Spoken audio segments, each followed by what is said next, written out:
And for how long were you in these ships that you were being trained in?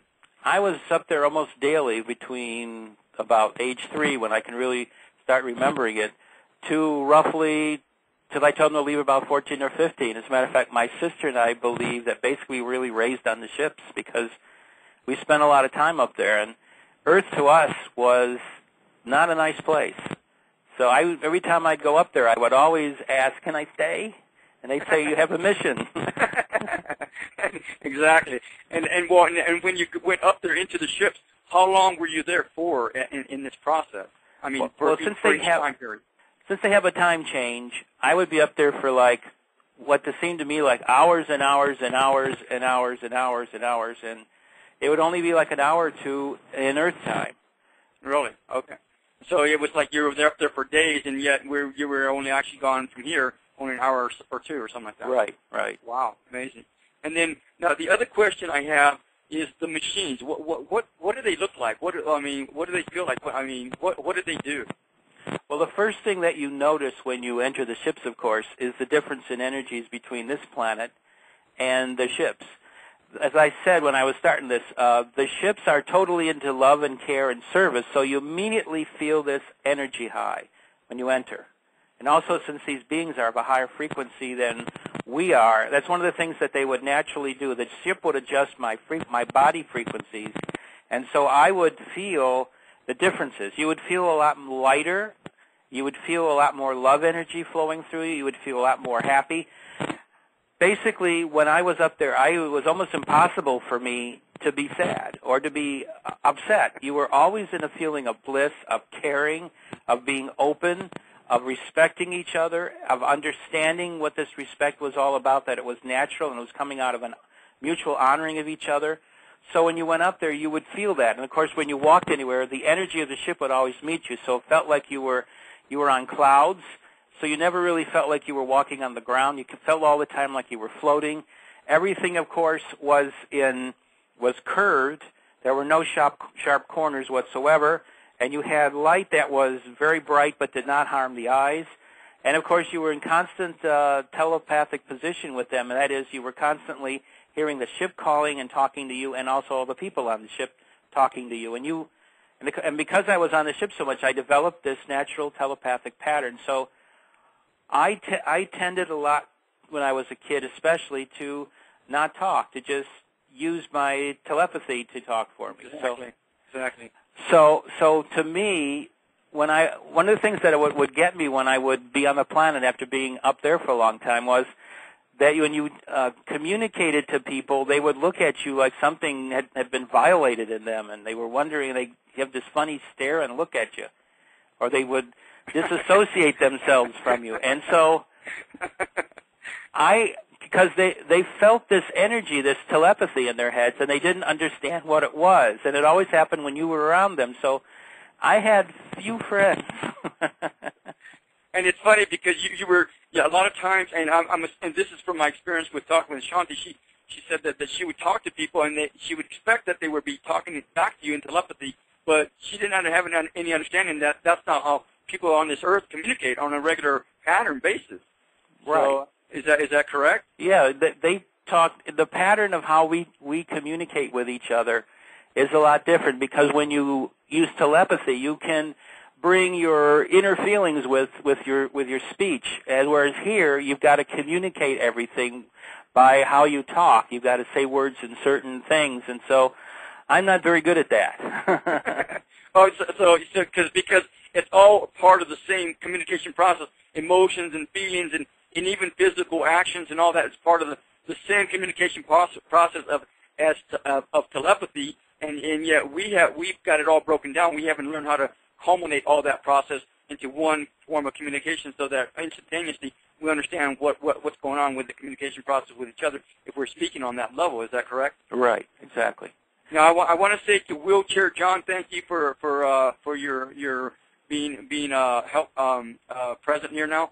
I understand you've seen ghosts before, and this is not about ghosts, but sometime maybe we'll talk to you. If I do a show on that, maybe we can talk to you about that. So we do have several callers here now, Sheldan, and I apologize if it's taking a little bit. because I did want to ask some questions. But we're going to go ahead and go to caller number 1, and then we can go from there and see and just kind of wing it. Okay. Okay. Aloha. Aloha. Caller number 1. Can you hear us? Okay. And maybe they got a little bit tired. Okay. Caller number 2. Caller number 2. Aloha. Are you there?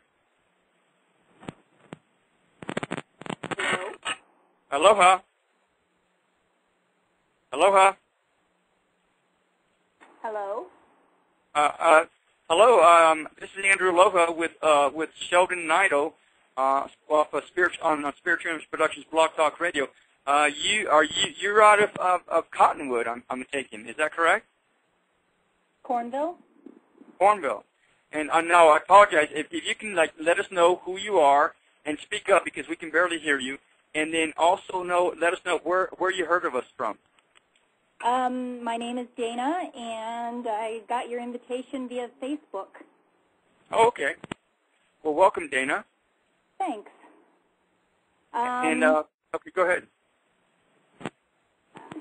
I'm curious on how we are all going to be able to have contact with these beings. I've been waiting for years and years and watching the skies, and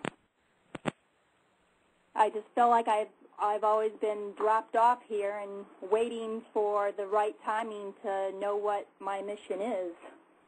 Now, Sheldan, before you answer this, I want to ask this to Dana. Dana, what do you think that process is from now? What do you expect right now? I don't have any expectations. Okay. Sheldan, do you have any answers for her? Well, as far as contact goes, there's a lot of ships up there, as you probably noticed in the night sky. Mm-hmm. They're doing the observation. They're watching us. And what they're waiting for is there's a group on this planet which is called our Earth Allies, which are working to change governments and set up a scenario where they can be formally announced as being people that are not dangerous, they're very benefic, and that they are coming here shortly to have a full first contact with us and just set that process up. So all of that is very close to happening. So just keep going what you're doing. Just look up, just ask, and just be patient and positive, and things will happen very shortly. Nice. And do you know what kind of time frame that will be, Sheldan? Well, just let's say it's close. It's soon. We'll just leave it with that. Dana, what do you think about that? I think it's great. I know that our time frame and their time frame are totally different. That's a very good point. So, what might seem as very long time to us might be very quick in their time, or vice versa. Right. Well, just know it's close on Earth time, and that's all I can really say about it, because there are certain other variables that are part of this procedure that have to happen first. So let's just say it's very close. Let's say the word they like me to use right now is imminent, so I'll just let me use that phrase. Nice. Well, Okay. Thank you, Dana. Is there another question you want to ask, or are you good with that? I'm good with that. Okay.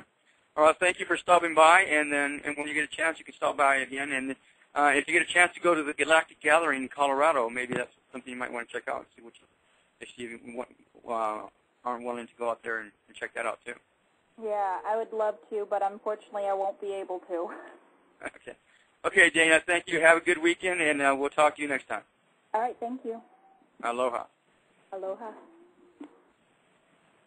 And we're going to try caller number 1 again. See if they're there. I apologize. Is there anyone there? Aloha. Yeah, I think they hung up already. Okay. We're going to go to caller number 3 and see where we're at right there. Aloha. Aloha. Aloha. Okay. Caller number 4. Aloha.